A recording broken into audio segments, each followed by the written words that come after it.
In the previous video, we saw how to generate the script. In this video, we are going to explore what are all the features that are available on this page that you have here. So right now, when you play back your video, you can see that all of the voice is already generated and it's already synced to your video. And here you can see we have a timeline based editor where you have all of the audio on one track right here at the bottom, and then we have all of the video here. This is how the timeline works. So to make it easier to make edits, you can just zoom in like this and you'll be able to see the clips better. So you can see as I move the playhead, the video is updating, and any point in time you can click play and listen to the video. And here you have the option to mute. So if you want to mute the original audio, you can mute it here or unmute it. And if you want to hide the layer, you can do it here. And you have all of these controls. So if you want to delete any of the clips, you just click on it to select that particular clip and press on the delete key on your keyboard to delete it. Similarly, you can also do it here and it will be deleted.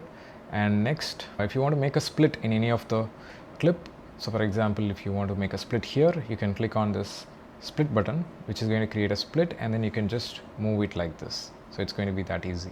And then if you want to bring all of these clips together, so maybe if you want to fill the gap, so you just move it like this. So that's how easy it is. These are all the things you can do in the timeline, and the main advantage you have with the timeline editor is you have full control over what shows up on the video. So here you can see I just added a logo here. So you can upload your own video or image or an audio, everything you can upload here right from the editor. So you just click on this, either you click on the upload file or the media library. So if you click on upload, you'll be able to add your own image here, and that will show up on the timeline. And the next thing, if you want to use the already added image, you can do it from the media library. And here you have a couple of options. For example, let's say if you want to add a callout, you can just click here and draw any kind of boxes or a callout over here.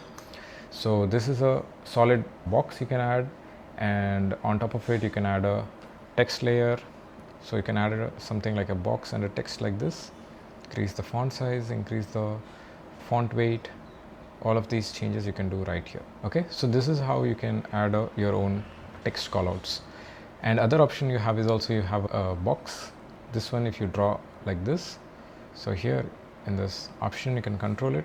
So you can see you can add different callouts like this and also change the color and the thickness of the callouts.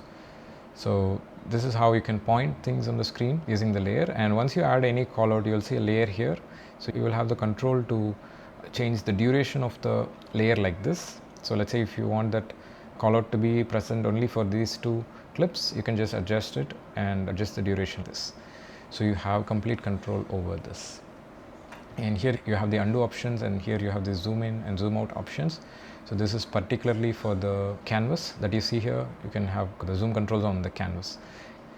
And the next control we have is adding a zoom in effect. So for example, here you can see I want to zoom in. Let's say I want to zoom into this area so that I can look closer. You just select the clip and then press this zoom button, and as you can see, the zoom layer has been added. Now if I click play, you can see it zooms in, and you also have the control to zoom in a bit more and to select the zoom depth.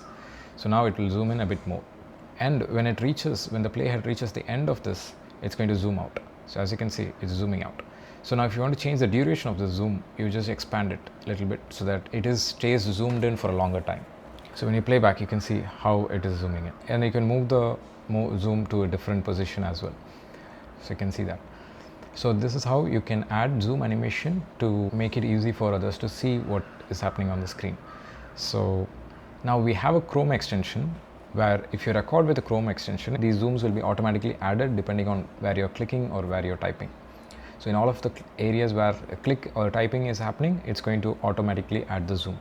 So these are all the features that are available in the editor, particularly to control the edits. Next, what we have is, even in the editor, you can switch between the languages so that you can edit multiple languages and then click save. And one important thing to note about the editor, after the edits are done, you have to click save so that the edits are saved. Alright, so if you don't save the edits, it might be lost. So make sure you save it. And after all of the edits are done, you can finally click on the export video to export the final edited video. And when you click here, you can see all of the previous exports that you have done. So all of the settings and all of the previous exports you've done, you can download the exported video by clicking here, and also there is the export progress that will show here, and you can also download from there as well. So every export that you do will be saved in this export history. You can see that and download previous versions. You can also restore the timeline to the previous. So every export will save the timeline snapshot.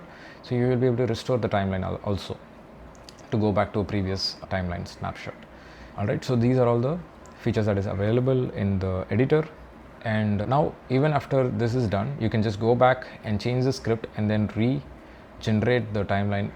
But all of the changes that you did will be lost. So I suggest if you have made any edits to the timeline, you don't go back to the script and then make edits to the script. Alright, so this is actually the language, and what you see here is actually the script versions.